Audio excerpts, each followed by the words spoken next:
मैं बनना चाहूँ जैसा पर शायद सपनों में, मैं उड़ना चाहूँ जैसा पर शायद सपनों में।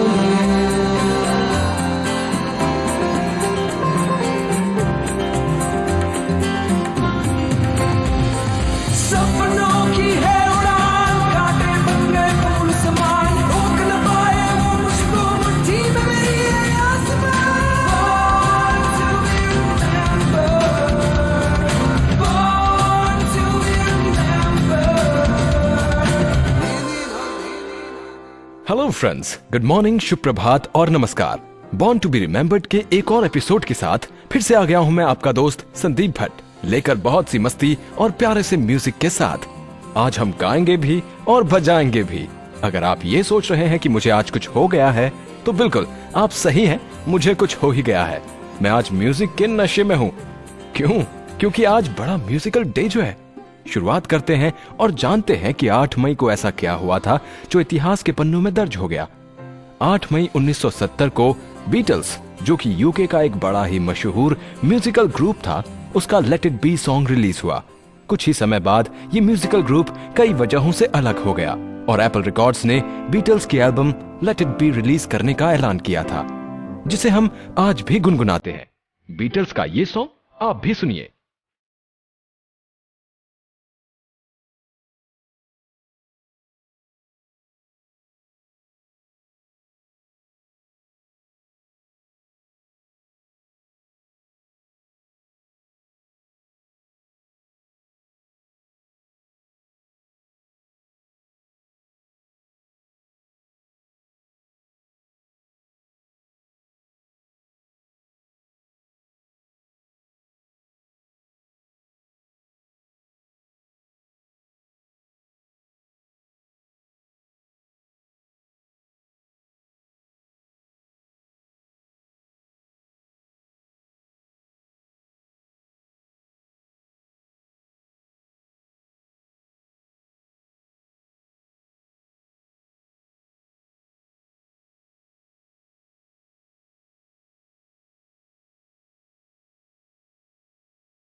तो सुना आपने, आज म्यूजिकल डे यूं ही नहीं है जनाब। आज ही के दिन 3 ऐसे मशहूर सिंगर भी पैदा हुए हैं जिनके गीत हम सभी भीड़ में या अकेले में गाते गुनगुनाते जरूर हैं।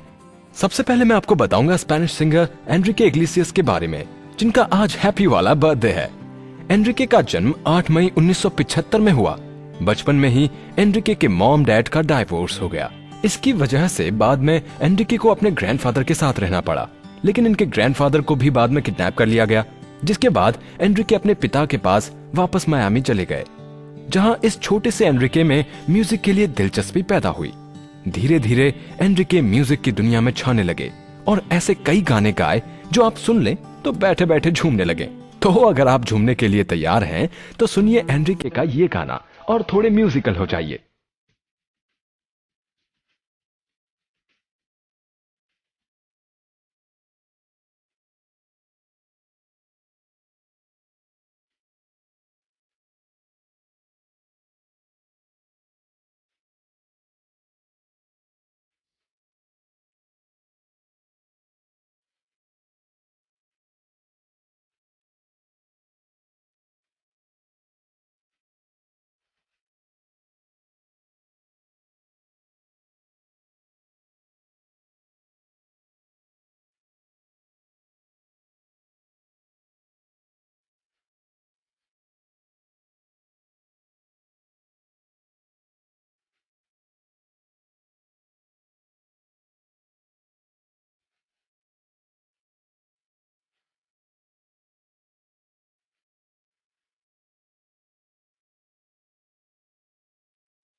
अरे, आप तो अभी से झूमने लगे। 2 सिंगिंग स्टार्स अभी भी आपका वेट कर रहे हैं भाई। डैरन हेस का नाम सुना है आपने? ये भी आवाज की दुनिया में अपने झंडे गाड़ चुके हैं। ये हैं ऑस्ट्रेलियन पॉप सिंगर और कईयों को इन्होंने अपने गानों पर नचाया है। इनका जन्म भी आज ही के दिन 1972 में हुआ था। कई धमाकेदार गाने गाने वाले ये सिंगर बड़े महंगे हैं।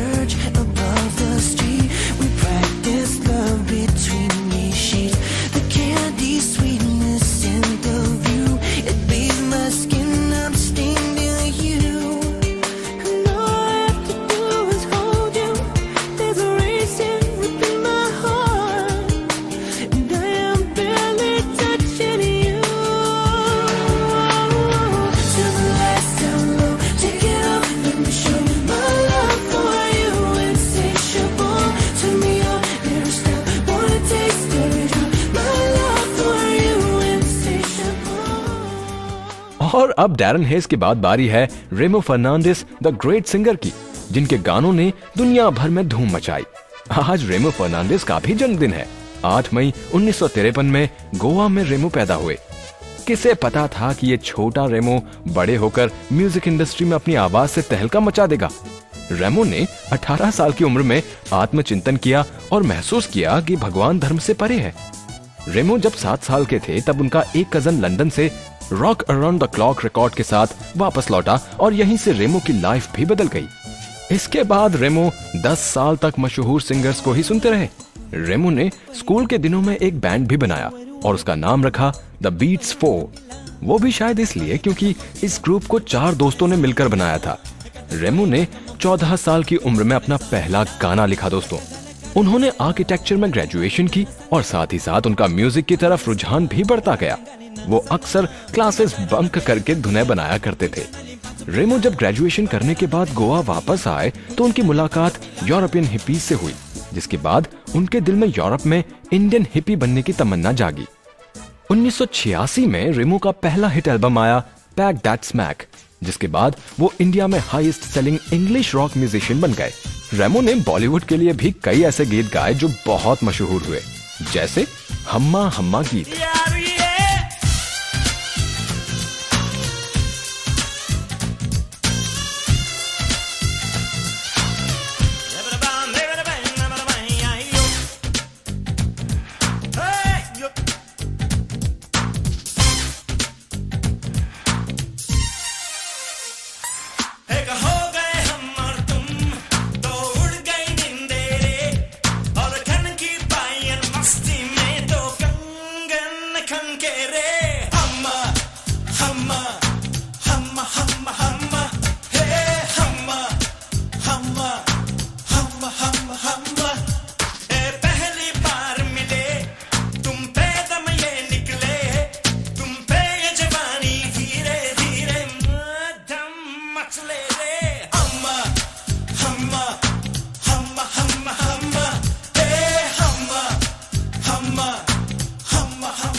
इसके बाद शायद ही कोई ऐसा हो जो रेमो को ना जानता हो और जिसने रेमो को ना सुना हो। उनके लाखों फैंस कल भी थे और आज भी हैं। रेमो के बर्थडे पर अगर आपने रेमो का वो गाना नहीं सुना जो हर जुबान से होकर गुजरा, तो आपने कुछ नहीं सुना। रेमो का ये गीत उनके चाहने वालों के लिए।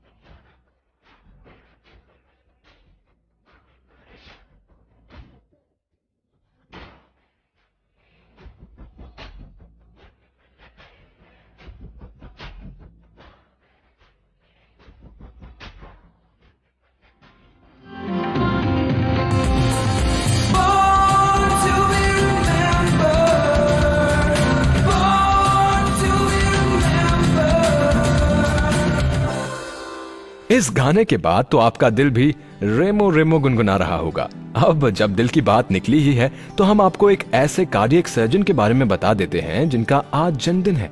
और जिनकी वजह से हिंदुस्तान में सस्ता और अच्छा इलाज संभव हो पाया। हम बात कर रहे हैं देवी प्रसाद शेट्टी की, जिनका 8 मई 1953 में कर्नाटक में जन्म हुआ। उन्होंने 5वीं क्लास में पहली बार अपनी टीचर से एक ऐसे साउथ अफ्रीकन सर्जन के बारे में सुना जिन्होंने दुनिया का पहला हार्ट ट्रांसप्लांट किया था। बस फिर क्या था, तभी 9 साल की उम्र से उन्होंने डिसाइड कर लिया कि उन्हें हार्ट सर्जन ही बनना है। डॉक्टर देवी ने मेडिसिन में ग्रेजुएशन करने के बाद जनरल सर्जरी में पोस्ट ग्रेजुएशन की, यूनाइटेड किंगडम में गाइज हॉस्पिटल से कार्डियक सर्जरी में ट्रेनिंग की और उसके बाद जहां बड़ा डॉक्टर बनने की चाहत लोगों को देश के बाहर ले जा रही है, वहीं डॉक्टर देवी ट्रेनिंग पूरी करने के बाद हिंदुस्तान वापस लौट आए। भारत आकर उन्होंने कोलकाता में बीएम बिरला हॉस्पिटल में काम करना शुरू किया और पहली बार 9 दिन के बच्चे की हार्ट सर्जरी की, जिसे फर्स्ट नियोनेटल हार्ट सर्जरी कहा गया। 2001 में डॉक्टर देवी ने बेंगलुरु में Narayan Hrudayalaya multi speciality hospital बनाया। इतना ही नहीं, कर्नाटक सरकार और डॉक्टर देवी ने मिलकर किसानों के लिए यशस्विनी नाम की हेल्थ इंश्योरेंस स्कीम भी बनाई, जो आज बहुत कामयाब स्कीम है।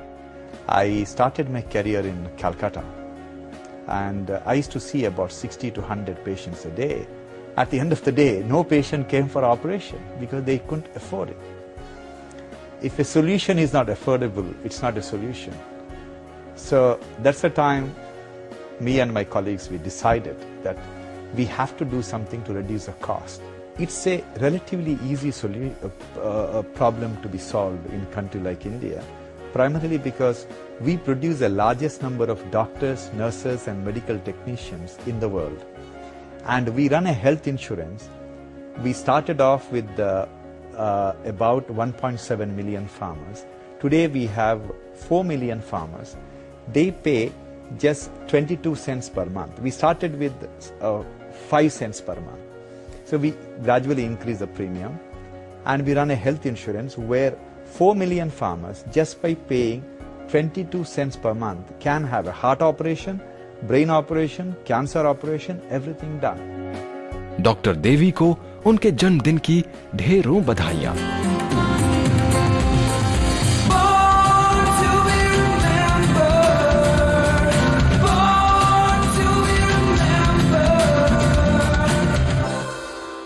डॉक्टर देवी के बाद बॉर्न टू बी रिमेम्बर्ड में हम बात करेंगे 8 मई 1828 में जन्मे जीन हेनरी डुनांट की, जो कि स्विट्जरलैंड में पैदा हुए। दोस्तों, पता है जिंदगी जीने का फलसफा क्या है? काम चाहे जो भी करो, मगर ऐसा करो कि दुनिया हमें नाम से नहीं, हमारे काम से पहचाने। इसलिए हम हर उस हस्ती के बारे में आपको बताते हैं जो जिंदगी के किसी एग्जाम में फेल नहीं हुए, और जो जिंदगी के एग्जाम में पास हो गया ना, वो जिंदगी में कुछ कर गुजरा। जीन हेनरी डुनांट एक ऐसे ही शख्स हैं जो थे तो भले ही एक बिजनेसमैन, मगर धीरे धीरे बन गए एक समाज सेवक। Henry international committee of the red cross के फाउंडर भी हैं। बचपन से ही हेनरी लोगों के लिए कुछ करना चाहते थे। वो चाहते थे कुछ ऐसा करें जिससे लोगों की मदद कर सके, इसलिए उन्होंने समाज सेवा को चुना।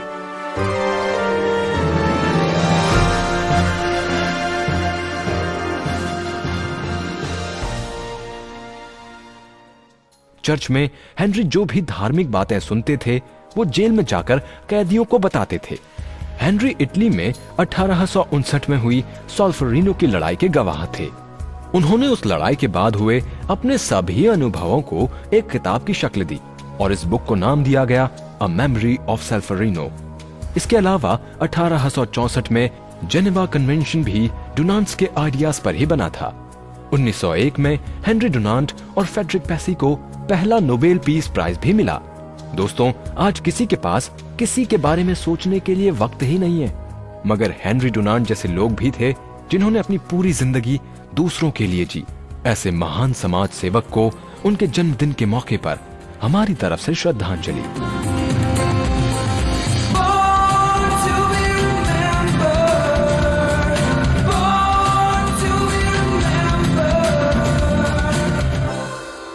ये कहावत तो आपने जरूर सुनी होगी कि पढ़ोगे लिखोगे तो बनोगे नवाब, खेलोगे कूदोगे तो बनोगे खराब।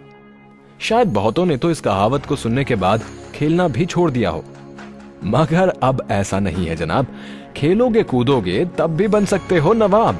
जी हाँ, हेनरी डुनांट के बाद बॉर्न टू बी रिमेम्बर्ड में मैं आपको एक ऐसी ही हस्ती के बारे में बताऊंगा जिन्होंने बचपन में खेलने की शुरुआत तो की खो खो से, लेकिन खेलते खेलते इतनी दूर निकल गईं कि 1997 में अर्जुन अवार्ड से नवाजी गईं। मैं आपको बता रहा हूं एथलीट रीथ एब्राहम के बारे में।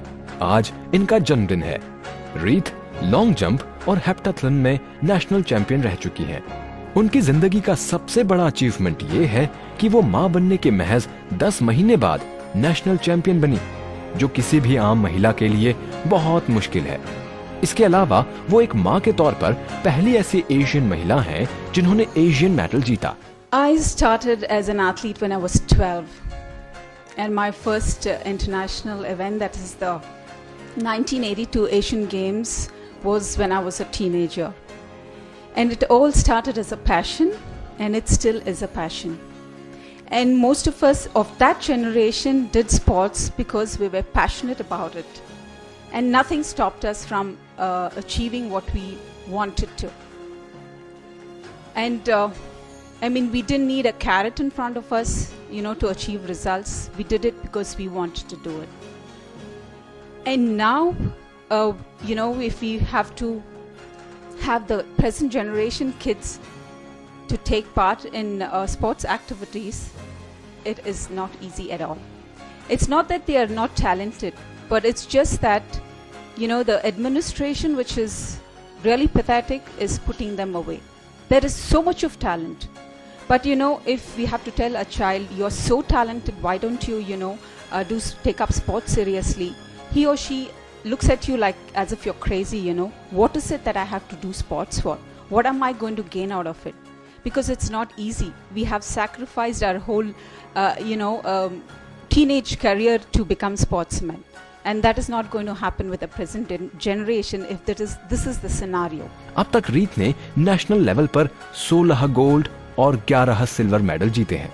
रीत ने अब तक 2 Asian games, 3 Asian track and field championships और 2 साउथ एशियन गेम्स में हिस्सा लिया, और इन सभी में उन्होंने 3 गोल्ड और 1 सिल्वर मेडल जीता। इसके अलावा रीत ने साउथ एशियन गेम्स में भी रिकॉर्ड बनाया। 9 जून 2011 में रीत ने सैक्रामेंटो यूएसए में वर्ल्ड मास्टर्स एथलेटिक्स में भी सिल्वर मेडल जीतकर हिंदुस्तान की शान को बढ़ाया। इस एथलीट को जन्मदिन की ढेरों बधाइयां।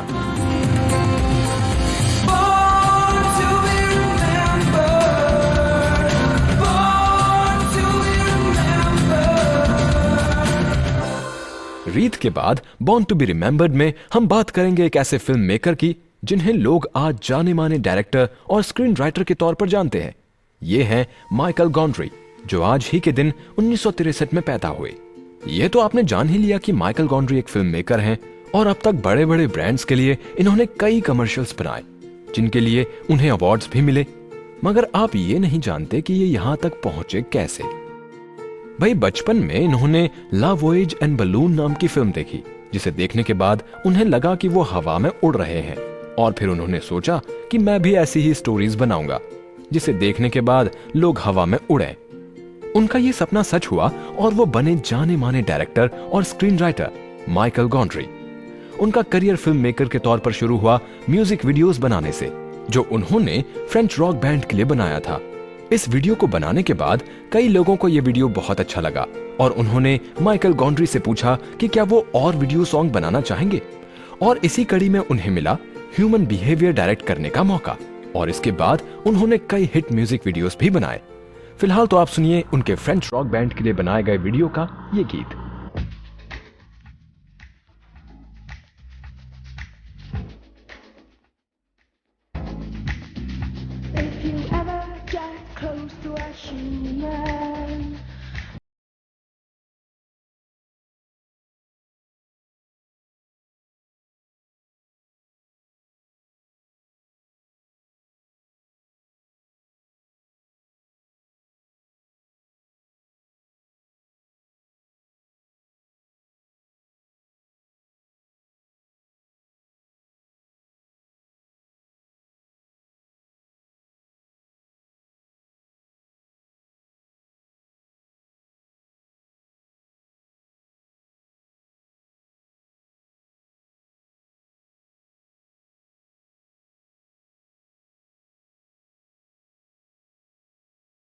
गॉन्ड्री का काम बोलने लगा, लोग उन्हें जानने लगे उनके बेहतरीन काम की वजह से।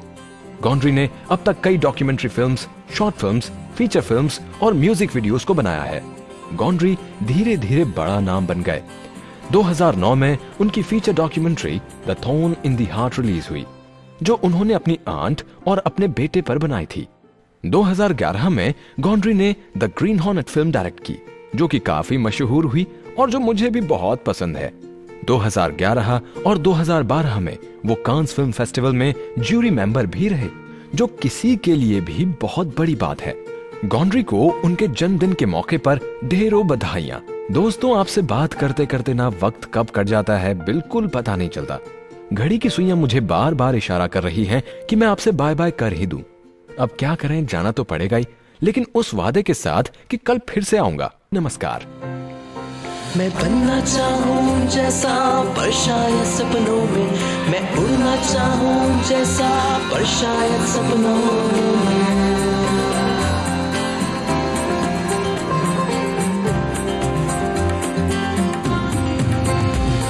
सपनों की है उड़ान, कांटे बन गए फूल समान, रोक न पाए वो मुझको मुट्ठी में मेरी है आसमां।